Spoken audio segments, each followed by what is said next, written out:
नमस्कार दोस्तों, कैसे हैं आप? आई होप कि आप सब अच्छे होंगे। दोस्तों स्वागत है आपका आपके यूट्यूब चैनल सुपर टीच में। दोस्तों आज के वीडियो में फिर से हम 50 क्वेश्चन पे चर्चा करेंगे जो कि आपके एएनएम के एग्ज़ाम में आने वाले हैं। एएनएम टीएसटी का एग्ज़ाम जो कि आपका अगस्त में होगा, ज़्यादा वक्त नहीं है उसके लिए। तो उससे पहले आपको जितने भी पेपर आपको मिले वो आपको सॉल्व करना है। ये जो जिन क्वेश्चन पे हम बात करेंगे ये पुराने ईयर्स में आए हुए सारे क्वेश्चन हैं जिन पर हम डिस्कस करेंगे। तो इनको भी आपको एक बार रीड करना है, सॉल्व करना है और इन्हें बेश मानकर आपको आगे की तैयारी करनी है। तो चलिए शुरू करते हैं। सबसे पहला क्वेश्चन है, एक विद्यार्थी ने विभाजित त्रिकोणीय जीव को आर्थ्रोपोडा के रूप में पहचान की। इसको निश्चित करने से पहले कौन सा लक्षण इसकी पुष्टि करेगा? जिसके 4 ऑप्शन दिए रहेंगे। पहला ऑप्शन है क्लाइटेलम की उपस्थिति, दूसरा काइटिनियस की उपस्थिति, तीसरा पंखों की उपस्थिति या सममित। जिसका आंसर हो जाएगा काइटिनियस की उपस्थिति। अगला प्रश्न, एक तरंग दैर्घ्य की लंबाई 4 × 10⁻⁷ मीटर दिखाई देती है। 7 मीटर से 7 × 10⁻⁷ मीटर दिखाई देती है। तो इसका कौन सा आंसर होगा? ये होगा दृश्य प्रकाश, विजुअल लाइट। अगला प्रश्न है, अंतरिक्ष यात्री एक दूसरे से बात करने के लिए बाह्य क्षेत्र में प्रयोग करते हैं क्या? तो वो करते हैं रेडियो तरंगे। अगला प्रश्न है, एक परिपथ में विद्युत धारा बहती है। जिसके 4 ऑप्शन हैं उनमें से आंसर है आपका ऑप्शन नंबर फर्स्ट, उच्च विभव से निम्न विभव की ओर।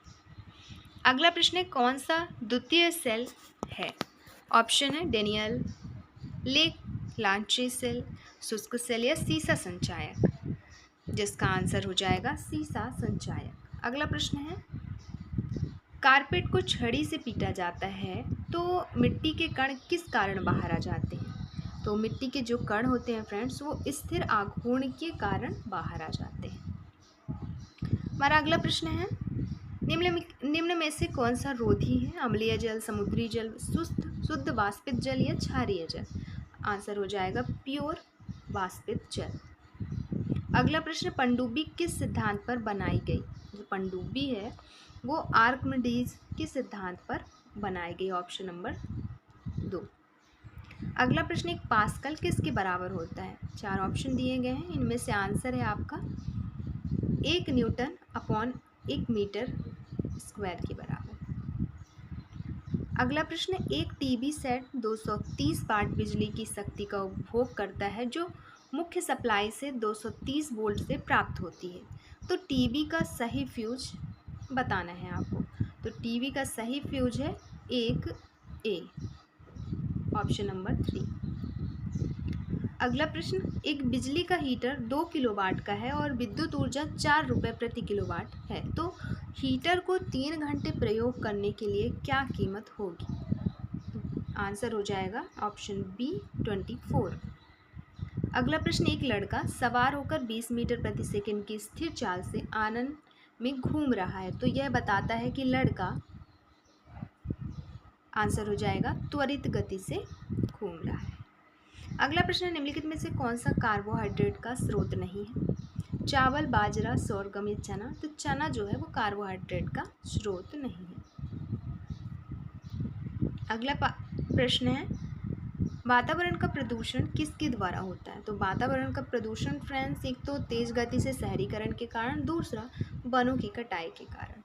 अगला प्रश्न, द्रव्य में एक वस्तु पर उत्प्लावक बल हमेशा किस दिशा में कार्य करता है? तो ये जो इसका आंसर हो जाएगा हमेशा ऊपरी दिशा में कार्य करता है। अगला प्रश्न, निम्नलिखित में से कौन सा पौधा तेल का उत्पादन करता है? मसूर, सूरजमुखी, फूलगोभी या गुड़हल? तो सूरजमुखी जो होता है उसका पौधा तेल का उत्पादन करता है। अगला है, वातावरण शब्द किस भाषा से लिया गया है? तो वातावरण शब्द जो होता है वो फ्रेंच भाषा से लिया गया है।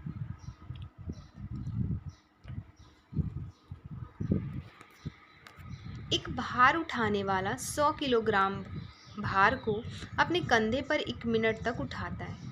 उसके द्वारा किया गया कार्य होगा।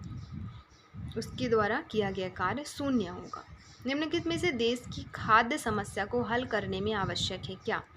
तो खाद्य की समस्या को हल करने में क्या आवश्यक है? पहला तो पैदावार बढ़ाना और खाद्यान्नों को संरक्षित करना। दूसरा, मनुष्य आसानी से भोजन प्राप्त कर सके। तीसरा, मनुष्य के पास अनाज खरीदने के लिए धन का होना। ये सभी खाद्य समस्या को हल कर सकते हैं। अगला है, निम्न में से कौन भूमि के निम्नीकरण की में सहायता नहीं करता? तो भूमि के निम्नीकरण में सहायता ये इन दिए गए ऑप्शन में से कोई भी नहीं करते। पृथ्वी किन 3 परतों से बनी है? तो बताना है आपको, जिसका आंसर हो जाएगा पृथ्वी कोर, मेंटल और पटल से बनी हुई है। अगला प्रश्न है, रेडियो में ऊर्जा का रूपांतरण होता है किसके द्वारा? रेडियो में जो ऊर्जा का रूपांतरण है वो विद्युत ऊर्जा से ध्वनि ऊर्जा में होता है। फिर कॉर्बेट राष्ट्रीय उद्यान जो है किसके लिए सुरक्षात्मक क्षेत्र है? वो है बाघ के लिए, कॉर्बेट राष्ट्रीय उद्यान। अगला प्रश्न है, पहाड़ों से मैदान में बहते हुए पानी की स्थितिज ऊर्जा पर क्या प्रभाव पड़ेगी? तो इसके स्थितिज ऊर्जा पर ये प्रभाव पड़ेगी कि उसके बहते हुए पानी वो जो कम होगी और गतिज ऊर्जा में परिवर्तन होगा। स्थितिज ऊर्जा कम होगी और गतिज ऊर्जा में परिवर्तित हो जाएगी। अगला प्रश्न है, खरपतवार पौधों पर प्रभाव डालती है किसके द्वारा? तो खरपतवार पौधों पर प्रभाव पौधों के विभिन्न स्रोत जो पोषण की कमी पैदा करते हैं के द्वारा प्रभाव डालती है। अगला प्रश्न है, प्रकाश रासायनिक धुएं की प्रकृति है ऑक्सीकरण, जिसका आंसर हो जाएगा तो प्रकाश रासायनिक धुएं की ऑक्सीकरण प्रकृति है। अगला प्रश्न है, मिट्टी में मिलाया जाने वाला रासायनिक पदार्थ जो उसके पोषण को बढ़ाता है वह कहलाता है क्या? तो वह कहलाता है उर्वरक। तेल या ग्रीस मशीन के घूमने वाले हिस्से पर क्यों लगाई जाती है? घर्षण कम करने के लिए। अगला, बृहद पोषक तत्व खाद से नहीं मिलते, तो ऑक्सीजन। अगला प्रश्न, एक व्यक्ति 10वीं मंजिल पर पहुंचने के लिए 200 सीढ़ियां चढ़ता है, उसकी स्थितिज ऊर्जा क्या होगी? तो उसकी स्थितिज ऊर्जा जो होगी वो बढ़ेगी।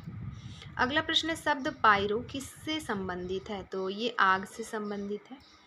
स्थिर ताप पर हम उस दिन ठंड महसूस करते हैं जब अपेक्षित आर्द्रता होती है, कितने प्रतिशत? तो 25%। अगला प्रश्न, मिट्टी के घर गर्मियों में ठंडे व सर्दियों में गर्म होते हैं क्योंकि मिट्टी ऊष्मा का कुचालक है। अगला प्रश्न, शहद की मात्रा किस पर निर्भर नहीं करती? तो शहद की मात्रा जो होती है वो पशु वर्ग पर निर्भर नहीं करती। विज्ञान सीखने में भाग लेने की औपचारिक विधियां हैं, तो औपचारिक विधियां हैं कक्षा में निर्धारित पुस्तकों से सीखने में। निम्न में से कौन सा प्रक्रम गुरुत्वाकर्षण पर निर्भर करता है? तो गुरुत्वाकर्षण पर निर्भर करता है संवहन। अगला प्रश्न, बर्फ को पिघलाने में जो ऊष्मा प्रयोग की जाती है वह है संगलन की गुप्त ऊष्मा। अगला प्रश्न, परितंत्र में ऊर्जा का प्रवाह हमेशा होता है, तो परितंत्र में ऊर्जा का प्रवाह हमेशा एक दिशात्मक होता है। अगला प्रश्न, पहाड़ी क्षेत्र में पानी 95 डिग्री सेल्सियस पर उबलता है तो फ़ारेनहाइट में तापमान प्रदर्शित तापमान होगा 203 डिग्री फ़ारेनहाइट। अगला प्रश्न, शरीर द्रव में तैर सकता है जब उत्प्लावक बल है उसके भार के बराबर। वैज्ञानिक दृष्टिकोण का अर्थ है निष्कर्ष लेने से पहले प्रश्न उठाना और तार्किक ढंग से सोचना। अगला प्रश्न, सुई के समान हरी पत्तियां पाई जाती है किसमें? पाइन में। मौसम तथा फर्ण का एक सामान्य लक्षण क्या है? मौसम तथा फर्ण का एक सामान्य लक्षण है पीढ़ियों का एकांतरण। आवर्तबीजी पौधों का जननांग है फूल। अगला प्रश्न, किस प्रधानमंत्री ने हमारे देश में भारतीय नागरिकों में वैज्ञानिक दृष्टिकोण विकसित किया? तो पंडित जवाहरलाल नेहरू ने भारतीय नागरिकों में वैज्ञानिक दृष्टिकोण विकसित किया।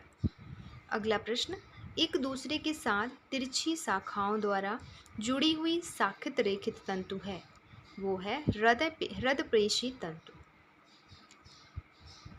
अगला प्रश्न, निम्नलिखित में से कौन सा विघटन अभिक्रिया को प्रदर्शित करता है? तो कैल्शियम कार्बोनेट को गर्म करने पर कैल्शियम ऑक्साइड बनता है। अगला प्रश्न, मिश्रण के संदर्भ में कौन सा कथन सत्य है बताना। आपको दिए गए ऑप्शन में से तो यह सरल पदार्थ के रूप में अलग किए जा सकते हैं, ऑप्शन नंबर फर्स्ट। अगला प्रश्न, निम्न में से नॉर्मलता में विषम छांटना है आपको, विषय में जो गलत है उसको छांटना है। दिए गए ऑप्शन में से गलत है आपका ऑप्शन नंबर डी, तनुकरण करने से नॉर्मलता बढ़ती है। अगला प्रश्न, पानी के क्वथनांक पर, जिसका आंसर हो जाएगा पानी के क्वथनांक पर पानी का वाष्प दाब वायुमंडलीय दाब के बराबर होता है। तो ये है इसका आंसर। और ये रहे 50 क्वेश्चन जिस पर हमने डिस्कस करी। इसे आपको सॉल्व ज़रूर करना है, एक बार 1 से 2 बार आप इसे देख लीजिएगा। और इससे संबंधित जो भी जैसे जिस टॉपिक से ये क्वेश्चन बन रहे हैं उस टॉपिक को आपको पूरा का पूरा रीड कर लेना है। और मिलते हैं नेक्स्ट वीडियो में, 50 क्वेश्चन उसमें भी डिस्कस करेंगे। और ये क्वेश्चन बहुत ही महत्वपूर्ण है क्योंकि ऐसे क्वेश्चन आ चुके हैं और एम्प्लॉय सिलेक्शन बोर्ड द्वारा ही एग्ज़ाम कंडक्ट कराया गया था, और इस लेवल के क्वेश्चन आते हैं तो आपको पढ़ना पड़ेगा। चलिए मिलते हैं नेक्स्ट वीडियो में, धन्यवाद। वीडियो अच्छी लगी हो तो लाइक शेयर सब्सक्राइब ज़रूर करें। वीडियो देखने के लिए आपका बहुत बहुत शुक्रिया।